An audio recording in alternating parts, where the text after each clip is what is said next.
Let's talk about the Silicon Valley Bank collapse and find out if there is information around what happened there that we need to be aware of moving forward. Is this going to cause a bigger issue? I don't know. I mean, I was a little sketched out. I was like, "Oh shit." And so it begins. you know?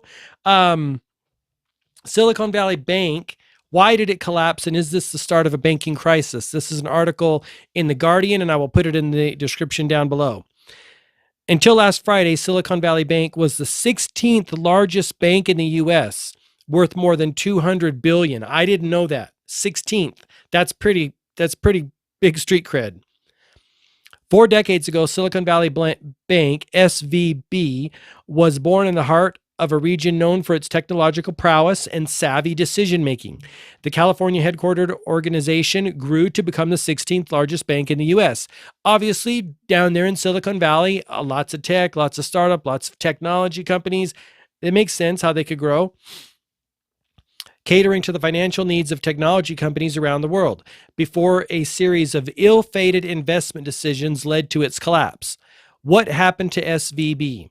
As the preferred bank for the tech sector, SVB's services were in hot demand throughout the pandemic years. Yeah, remember?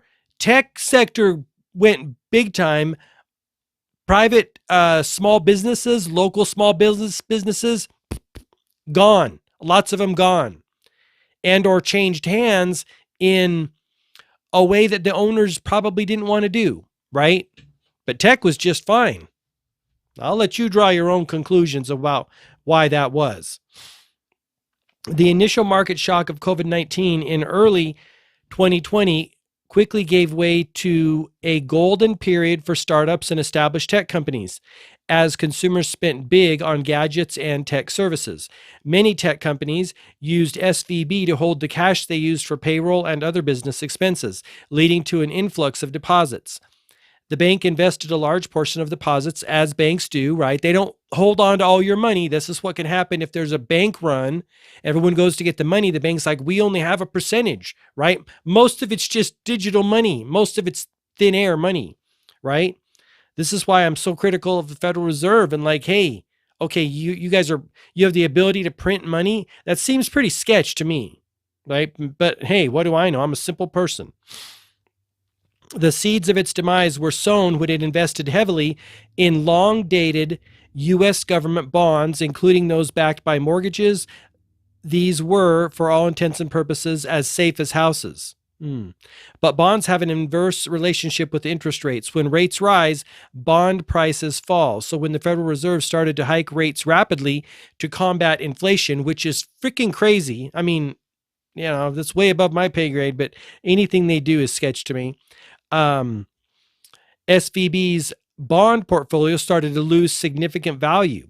If SVB were able to hold those bonds for a number of years until they mature, then it would receive its capital back. However, as economic conditions soured over the last year, with tech companies particularly affected, many of the bank's customers started drawing on their deposits. Okay, so just like a natural reaction to needing money out to live, I'm assuming that's what went down.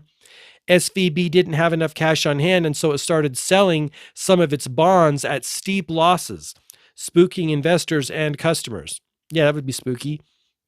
It took just 48 hours between the time it disclosed that it had sold the assets and its collapse. So it sold a bunch of bonds to keep the cash flow up so it could give it to these people, and 48 hours later it collapsed. That's freaking crazy. What triggered the run on the bank? Given banks only keep a portion of their assets in cash, they are susceptible to a rush of demand from customers. While SVB's problems, and by the way, we're getting to the point where it says, is this the start of a banking crisis? And there's a whole other section. I should have told you that moving forward. Only keep a portion of the cash on hand. While SVB's problems stem from its earlier investment decisions, the run was triggered on the 8th of March when it announced a $1.75 billion capital raising. It told investors it needed to plug a hole caused by the sale of its loss-making bond portfolio. Suddenly, everyone became alarmed that the bank was short of capital, says Fariborz Moshirian, professor at UNSW and director of the Institute of Global Finance. Yeah, that would probably be pretty sketchy.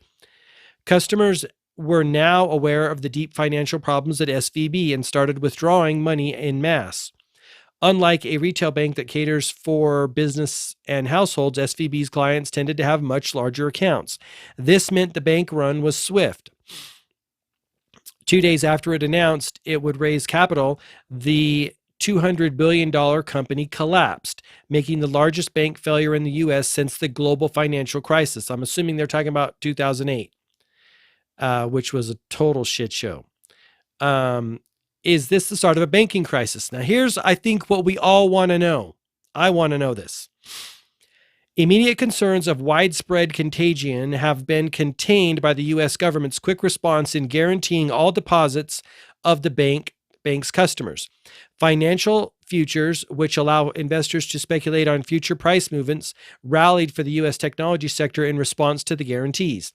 There have been concerns that if the guarantee wasn't implemented, SVB account holders would not have been able to pay employees, sending ripples through the economy. In terms of stability, they've avoided supply chain consequences, says Moshirian. Governments and regulators around the world, including in the UK and Australia, are checking for SVB exposure in their corporate and banking sectors. The longer-term question is whether SVB's vulnerabilities to rising interest rates is paralleled in other banks through an overexposure to falling bond prices. So there's some potential ticking time bombs out there that maybe no one knows where they're at. While Moshirian says he doesn't think the banking system is about to unravel, he notes that people also initially felt that the subprime mortgage crisis was contained. That doesn't give me warm fuzzies.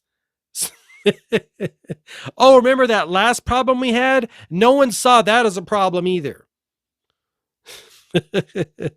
I'm sorry, I didn't know it was going to be a potentially bleak article. I guess we could have guessed. Let's talk about it. That went on to spark the global financial crisis. So yeah, okay, no one knew about that either. To counter the risk, the Federal Reserve has unveiled a new program that allows banks to borrow funds backed by government securities to meet demands from deposit customers. This is designed to prevent banks from being forced to sell government bonds, for example, that have been losing value due to rising rates. That's, I guess, a smart idea. There are, however, more immediate concerns for the technology sector. SVB catered for Silicon Valley, backing startups and other technology companies that traditional banks might shy away from. In recent months, the sector has been cutting staff as economic conditions deteriorate. At a time they need financial backing, one of its biggest supporters has collapsed. Now here's another section. Did SVB receive a bailout? The government is not saving SVB.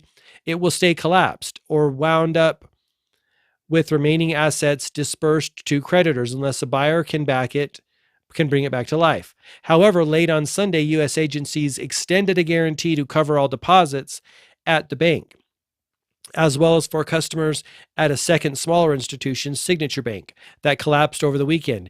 It means customers at SVB will be able to access all their money on Monday morning. That's good news. Shareholders in the bank and some unsecured creditors aren't protected by the guarantees. Then there's a section about, will this affect interest rates? Central banks around the world have been raising interest rates past year to tame high inflation, with the U.S. moving from near zero to more than 4.5% at a rapid pace. I think it's 6 now, isn't it? Am I mistaken? Maybe it is only 4.5%. Most forecasters expected rates to go higher in the U.S., UK, Australia before stabilizing. The appetite to keep rising rates will now be tested if central banks become concerned that SVB's problems are indicative of a broader weakness in corporate balance sheets caused by rising rates. You know, if they're doing it, maybe other banks are doing it. This is why we got to pay attention, my friends. I mean, stay aware. I hope you appreciated this article. Before you move on, I was hoping you would consider taking a step of supporting the Guardian. So this is her doing a little pitch at the end. All right, that's the article. Let me know what you think in the comments section down below. Thanks for listening, and I will talk to you later. Have a great day. Until next time, all the best, health, wealth, and success. Bye-bye.